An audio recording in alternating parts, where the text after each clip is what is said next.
what do we mean by interviewing the job? And it's a very interesting process. And we learned this from one of the assessment companies that we use. And they've got this phrase of, if the job could talk and tell you what it needs in a human, what would it tell you that it needs? Which is a really interesting way of looking at things, because when I look at a job description, the job description usually has, this big long list of, we need you to do this, this, and this, and you must have these skill sets and blah, blah. And the main function gets buried amongst that list and all that noise.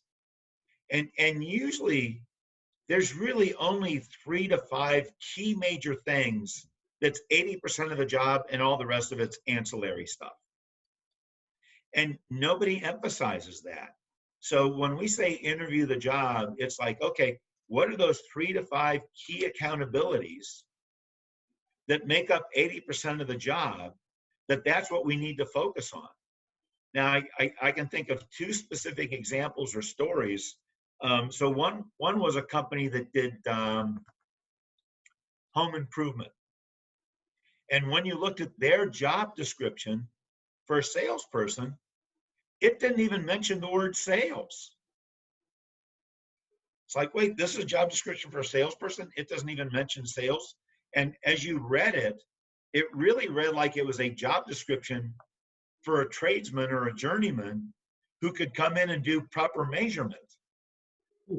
And so when we asked the CEO about this job description, what we discovered was they were overcompensating, because at one time they had a sales rep who sold a whole hotel, and redoing all their bathrooms, measured every bathroom incorrectly. And when they went to redo 100 bathrooms, everything was wrong, and they had to scramble to correct it and eat the cost of redoing 100 bathrooms over again. So they overcompensated by, okay, we had that one bad experience. Now, that would have been easy to correct for. Say, here's what the job really is, but one of the things is you must be able to measure, and then bring them in and have a setup in your warehouse of 3 different areas where they could go measure, give them a tape measure and go measure that, and that, and come back with your findings.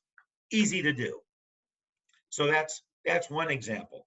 Another one is with a well-known accounting software for small businesses. And you looked at their description, job description, it was 5 years old, it was outdated. At the time, it was probably appropriate because their inside sales reps were really more customer service oriented, but the job had morphed as things do over time. So the job was now, how do we provide support, but we're also responsible for asking questions, upselling and cross-selling. But it never mentioned any of that. So, and the funny thing here is we said, okay, now we're looking at your job description. It doesn't mention anything about where you're at today. And they had to get HR approval, and HR would not approve the change. So now you have a big gap between what is the job really and what's the job that they advertise for.